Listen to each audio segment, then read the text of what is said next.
یہ خود سے بنا کے آیات لاتے ہیں، تو فرمایا وَإِن كُنتُمْ فِي رَيْبٍ مِّمَّا نَزَّلْنَا عَلَىٰ عَبْدِنَا فَأْتُوا بِسُورَةٍ مِّن مِّثْلِهِ۔ اگر تمہیں کوئی شک ہے اس میں جو ہم نے اپنے بندہ خاص میں نازل کیا ہے تو تم بھی اس جیسی ایک آیت بنا کے لاؤ۔ اور چلو چیلنج کھلا ہی دے دیا، فرما وَادْعُوا شُهَدَاءَكُم مِّن دُونِ اللَّهِ، اللہ اور اللہ والوں کو چھوڑ دو، تفسیری ترجمہ عرض کر رہا ہوں، یعنی صحابہ کو چھوڑ دو، حضور کے ماننے والوں کو چھوڑ دو، باقی ساری دنیا کے کافر اکٹھے ہو جاؤ، ایک آیت بس قرآن جیسی لے کے آؤ، ایک آیت لے کے آؤ، ان کنتم صادقین، اگر تم سچے ہو۔ جوانوں سنو، کہا ایک آیت، اور یہ چیلنج آج تک قرآن مجید کا موجود ہے، آج تک وَإِن كُنتُمْ فِي رَيْبٍ مِّمَّا نَزَّلْنَا عَلَىٰ عَبْدِنَا فَأْتُوا بِسُورَةٍ مِّن مِّثْلِهِ، تم قرآن کے مقابلے کی ایک صورت لے کے آؤ اور سارے حمایتی اکٹھے کر لو اپنے، ان کنتم صادقین، اگر تم سچے ہو۔ جواب تو ادھر سے آنا تھا نا، لیکن کائنات کے رب نے جواب بھی خود دیا، فرمایا فَإِن لَّمْ تَفْعَلُوا وَلَن تَفْعَلُوا، اگر تم نہ لا سکے، اور فرمایا تم لا سکتے بھی نہیں، اگر تم نہ لا سکے اور تم لا سکتے بھی، نہ خنجر اٹھے گا نہ تلوار تم سے، یہ بازو میرے آزمائے ہوئے ہیں۔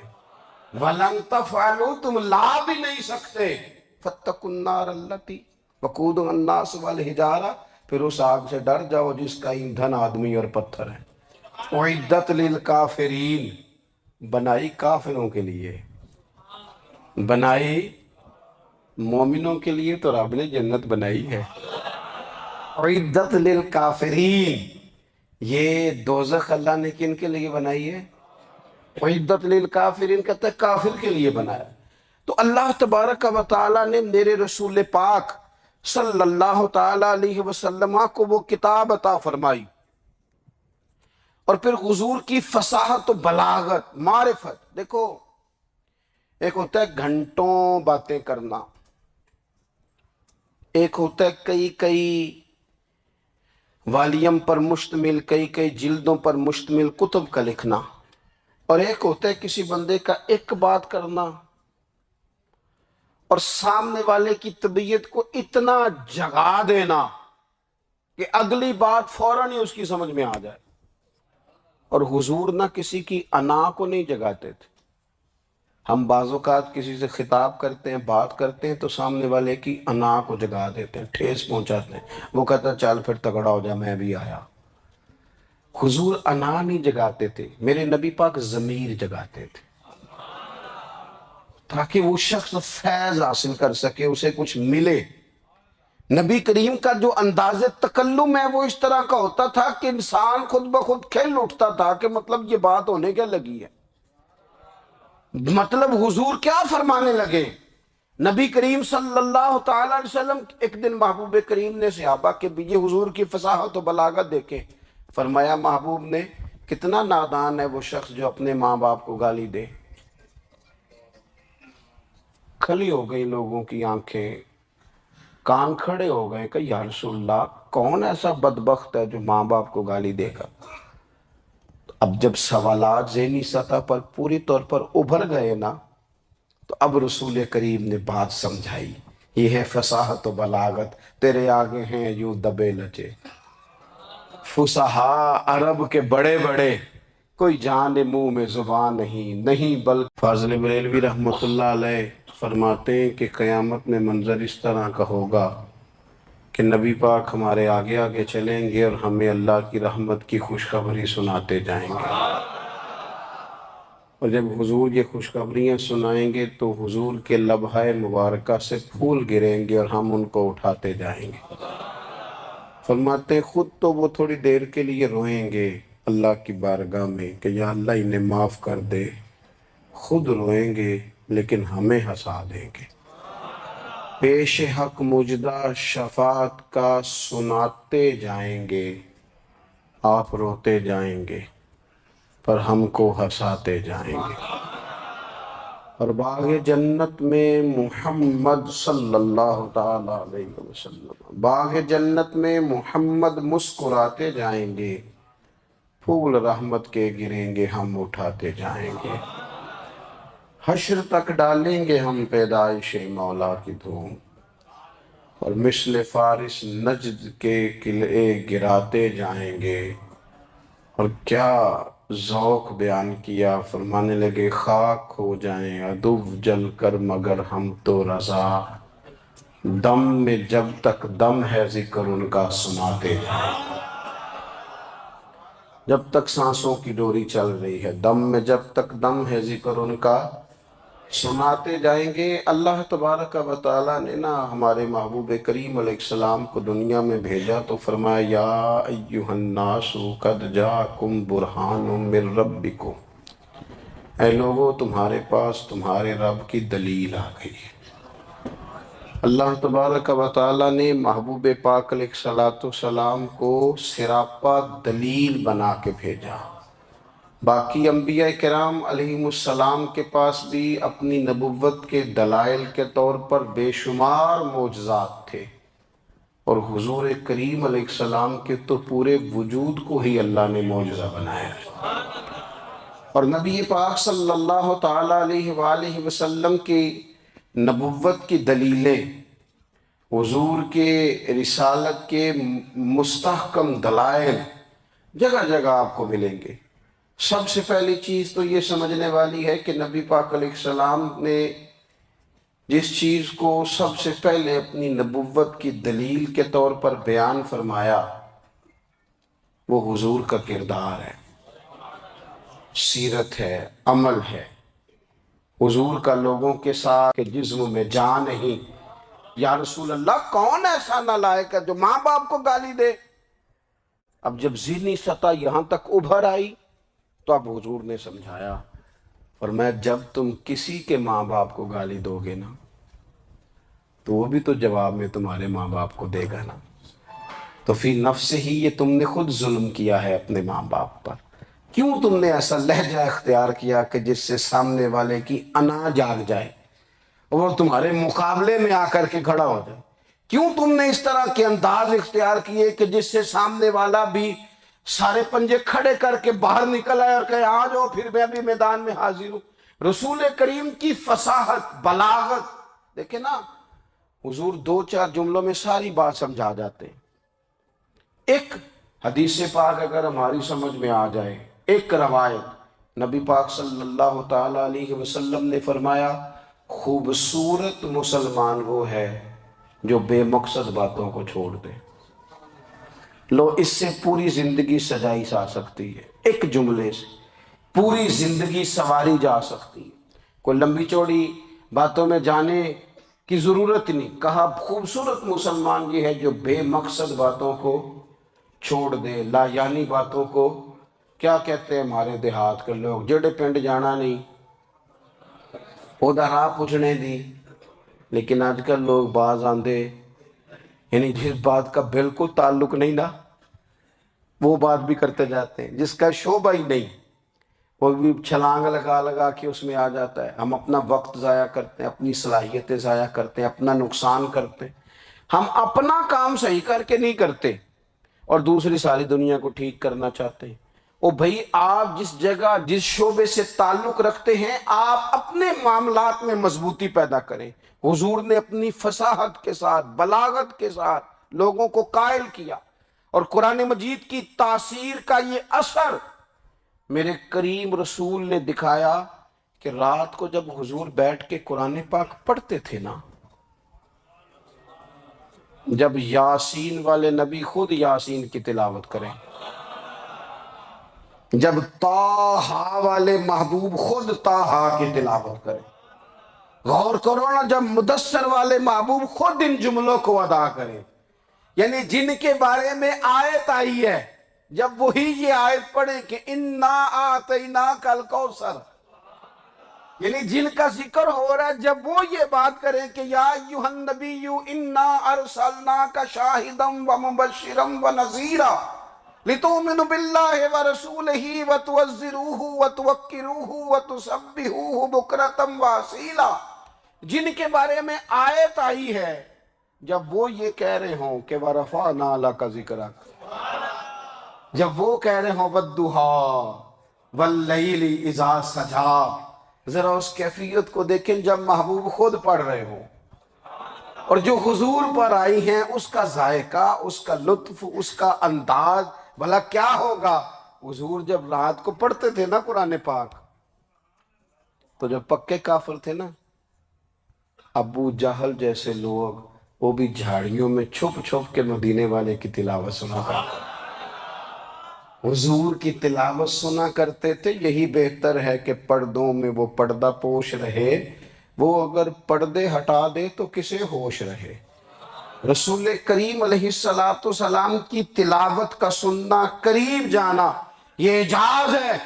حضرت فاروق اعظم کہتے ہیں میں طبیعت کا بڑا ڈاڈا تھا، مزاج کا بڑا سخت تھا، زندگی ہمیشہ ڈٹ کر گزاری، باتوں پر کھڑا رہنا آتا تھا، پر جب میری بہن نے مجھے چند آیتیں سنائی نا تو میں تڑپ ہی گیا۔ کروں آیا سا مار مقامنے نو، ان مینو مار دے لے چلو، اوہ متے عمر دی عمر برباد ہو جائے جتھے عمر سوار دے لے چلو۔ یہ اعجاز ہے رسول کریم صلی اللہ تعالیٰ علیہ وسلم پر نازل ہونے والی کتاب کا۔ پھر حضور نے خبریں دی، نبی پاک نے خبریں دی اللہ تعالیٰ علیہ وسلم، اور ایک مقام پہ فرماتے ہیں نائب دست قدرت پہ لاکھوں سلام، نائب دست قدرت پہ لاکھوں سلام۔ تو اللہ تعالیٰ نے نبی پاک صلی اللہ تعالیٰ علیہ وسلم کو جو اعجاز۔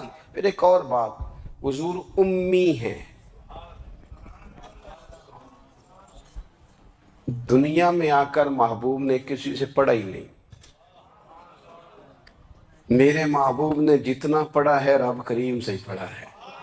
الرحمن علم القرآن خلق الانسان، رحمان نے قرآن سکھایا پھر انسان بنایا۔ اللہ تبارک و تعالیٰ کی بارگاہ کرم سے حضور نے لیا۔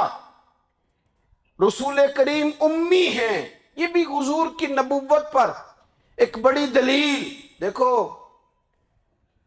ایک ہوتا ہے کوئی آدمی بچپن سے ہی کسی چیز سے شغف رکھے اور جب اس کی عمر بڑی ہو جائے تو کہتے ہیں اس کا تجربہ بڑا ہو گیا ہے۔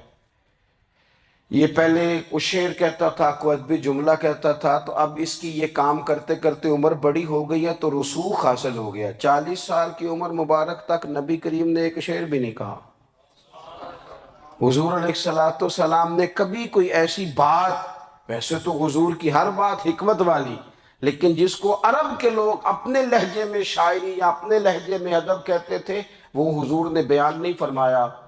لیکن جب 40 سال کی عمر میں اعلان نبوت کیا تو پھر بڑے بڑے فصیح و بلیغ، بڑے بڑے سیانے طفیل بن عمر کہتے ہیں کہ اس شخص کو بھی میں نے دیکھا جسے بڑا ناز تھا اپنی فصاحت اور بلاغت پر، اور جب وہ حضور کے پاس آیا اور اس نے آ کے کچھ باتیں کی تو محبوب خاموشی سے سنتے رہے، اور جب وہ چپ کر گیا تو میرے کریم نے صرف سورہ فاتحہ پڑھی۔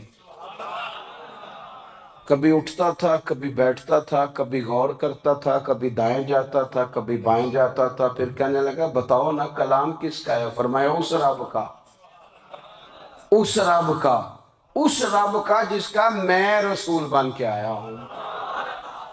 نبی کریم صلی اللہ تعالیٰ علیہ وسلم امی ہیں، لیکن حضور نے کائنات کے رازوں سے پردے ہٹا دیے، نبی کریم نے جینے کے سلیقے بتا دیے، حضور نے ہر شخص کو اس کے مقصد حیات سے آگاہ کر دیا۔ نبی کریم علیہ السلام نے وہ فلسفہ حیات بیان کیا کہ لوگوں کو صرف جینے میں مزہ نہیں آیا، مرنے میں بھی مزہ آنے لگا۔ لوگ آگے بڑھ بڑھ کے جانیں پیش کرنے لگے، اپنی اولادیں قربان کر، جو فلسفیوں سے کھل نہ سکا اور نکتہ وروں سے حل نہ ہوا، وہ راز ایک طیبہ والے نے بتلا دیا چند اشاروں میں۔ محبوب کریم امی ہیں، لیکن حضور نے اس طرح دنیا کو سکھایا، اس طرح دنیا کو پڑھایا، اس طرح حضور نے علم کے چراغ اور دیپ روشن کیے کہ قیامت تک جسے روشنی ملے گی نا، اسے صرف دروازہ مصطفیٰ سے ملے گی، اسے رسول کریم علیہ السلام کے در دولت سے ملے۔ کچھ لوگوں نے کہا کہ یہ اپنے پاس سے آیات بنا کے لاتے ہیں، اپنے گھر میں بیٹھ کے دعوے کر لینا تو کوئی مشکل کام نہیں نہ ہوتا، سارے لوگ ہی کر لیتے ہیں۔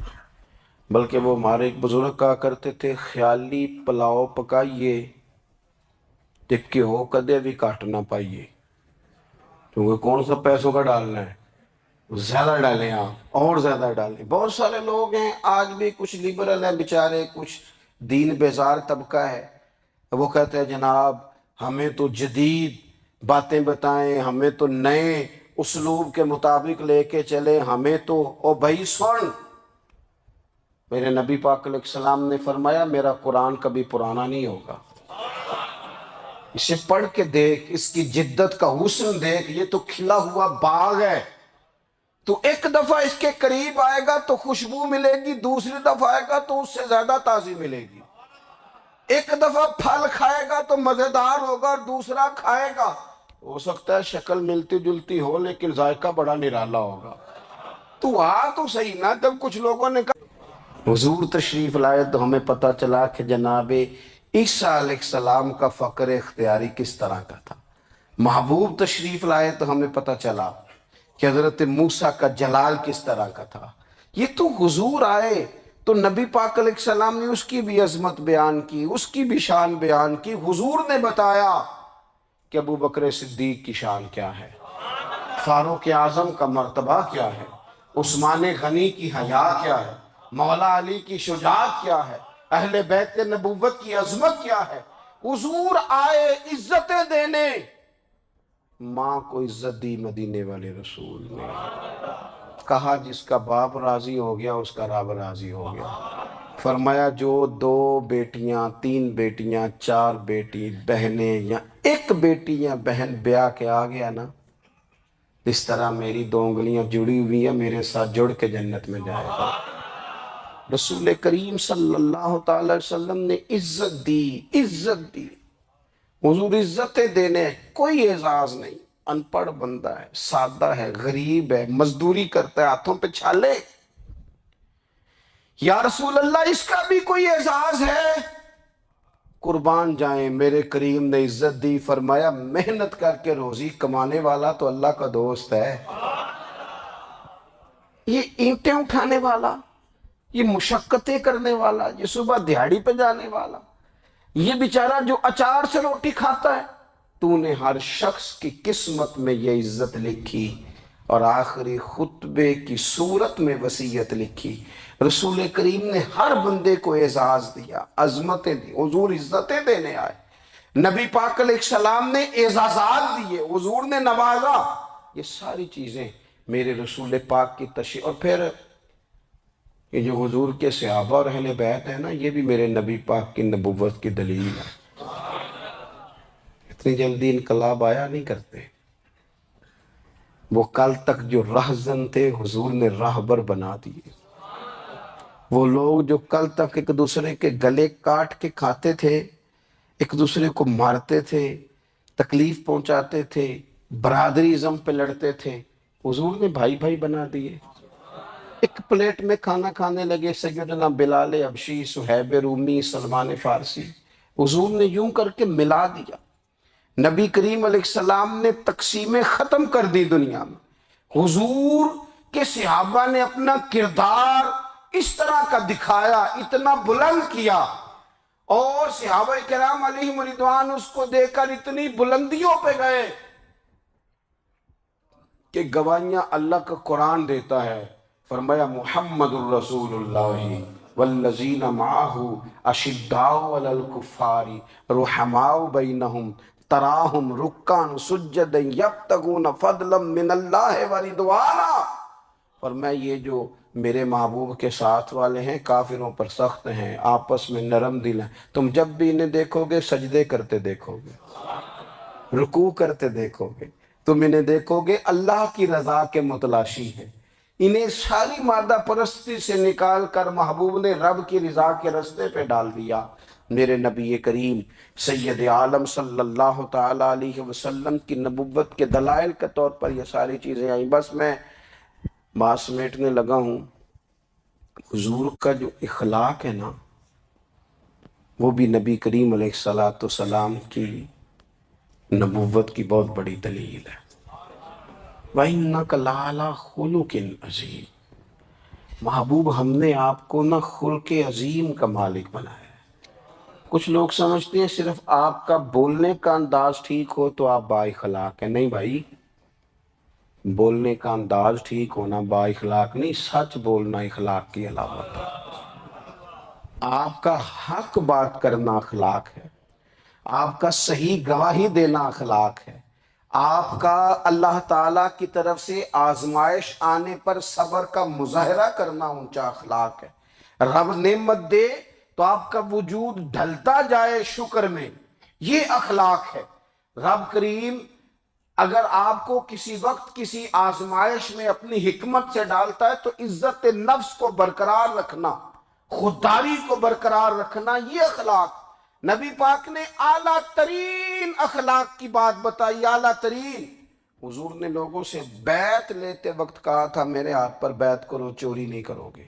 نبی پاک علیہ السلام نے مختلف امور پر رویہ ہے۔ نبی پاک علیہ السلام کی تبلیغ کے 3 دور ہیں۔ ایک تو حضور نے اپنے قول سے تبلیغ فرمائی، وہ 40 سال کی عمر سے محبوب نے اعلان فرمایا اور تبلیغ کی، اور ایک نبی پاک صلی اللہ تعالیٰ علیہ وسلم بالواسطہ حضور کی تبلیغ ہے جو آج تک جاری ہے۔ امت کے علماء، مشائخ، مبلغین حضور کے دین کو آگے پھیلا رہے ہیں، تو دراصل یہ بھی تبلیغ رسول پاک علیہ السلام ہی کی تبلیغ۔ اور ایک حضور کی تبلیغ کا دور ہے، حضور کی پیدائش سے لے کر ولادت مبارکہ سے لے کر حضور علیہ السلام کے اعلان نبوت تک۔ اس دوران نبی پاک نے جو تبلیغ فرمائی ہے وہ اپنے کردار سے فرمائی۔ عرب کا وہ معاشرہ جو بڑا میلا کچیلا گدلا ہو چکا تھا، جس کے اندر سراسر مادہ پرستی کا زور تھا، جس کے اندر لوگ انسانوں کی خرید و فروخت کرتے تھے، جس کے اندر بیٹیوں کو زندہ دفن کر دیتے تھے، جس کے اندر جو آدمی جتنا زیادہ مضبوط ہوتا تھا اتنا زیادہ لٹیرا بن جاتا تھا، اس معاشرے کے اندر رسول کریم علیہ السلام نے 40 سال گزارے، اور اس طرح گزارے کہ جو بیگانے بھی تھے وہ بھی کہا کرتے تھے یہ صادق ہیں، یہ امین ہیں۔ اور جب حضور نے اعلان نبوت کیا تو فرمایا، یہ قرآن مجید کے لفظ ہیں، فرمایا فَقَدْ لَبِثْتُ فِيكُمْ عُمَرًا مِّن قَبْلِهِ أَفَلَا تَعْقِلُونَ، میں تمہارے بیچ عمر کا ایک حصہ گزار چکا ہوں، تمہیں عقل نہیں ہے، شعور نہیں ہے۔ نبی کریم علیہ السلام نے اپنے کردار کو، اپنے عمل کو اپنی نبوت کی دلیل کے طور پر بیان فرمایا۔ وہ تو حضرت حلیمہ بھی فرماتی ہیں نا، جب میں نبی کریم علیہ السلام کو اپنے گھر لے گئی تو میرا اپنا بچہ بھی دودھ پیتا تھا، 2 میرے بیٹے ہو گئے، ایک میری یہ نسبی اولاد اور حضور میری رضائی اولاد۔ تو کہتی ہیں جب میں کریم محبوب علیہ السلام کو اپنے سینے سے لگاتی تھی تو حضور میرے ایک پستان سے دودھ پیتے تھے اور دوسرا اپنے بھائی کے لیے چھوڑ دیا کرتے تھے۔ یہاں سے رسول کریم علیہ السلام نے کردار کے ذریعے تبلیغ، اور پھر اعلان نبوت سے پہلے ایک تنظیم عرب کے جوانوں پر، عرب کے سرداروں پر مشتمل بنائی گئی، جس میں نبی کریم علیہ السلام نے بڑا حصہ لیا، سرکار نے، اور بڑے اہم لوگوں کو شعور حضور نے عطا فرمائے۔ وہ اس جماعت کا فیصلہ تھا کہ ہم سارے جوان، سارے بڑے لوگ ملیں گے، یہ حضور کے اعلان نبوت سے پہلے کی بات ہے، ہم بڑے لوگ ملیں گے، کسی بڑے کو کسی چھوٹے پر ظلم نہیں کرنے دیں گے، کسی آدمی کو کسی غریب کا حق نہیں کھانے دیں گے۔ حضور علیہ السلام نے نا اپنے کردار سے، اپنے عمل سے، اور آپ کا جو عمل ہوتا ہے نا وہ اصل ہوتا ہے، ایک ہوتا ہے آپ کوئی بات کرتے ہیں اور ایک ہوتا ہے کہ آپ کوئی عمل کرتے ہیں۔ آپ جب عمل کرتے ہیں تو عمل کے ذریعے بھی لوگوں تک بات پہنچتی ہے کہ دراصل آپ کا اٹھنا بیٹھنا چلنا پھرنا کیا ہے۔ میرے رسول کریم علیہ الصلوۃ والسلام کا اٹھنا بھی ایک نبی کا، بیٹھنا بھی ایک نبی کا، بات کرنا بھی ایک نبی کا، معاملات زندگی کرنا بھی ایک نبی کا، لین دین کرنا بھی ایک نبی کا۔ ایک شخص کہتے ہیں میں نے اعلان نبوت سے پہلے حضور علیہ السلام سے کوئی چیز خریدی تھی اور میں نے عرض کیا تھا آپ یہاں تشریف رکھیں میں پیسے لے کے آتا ہوں، میں 3 دن کے بعد آیا۔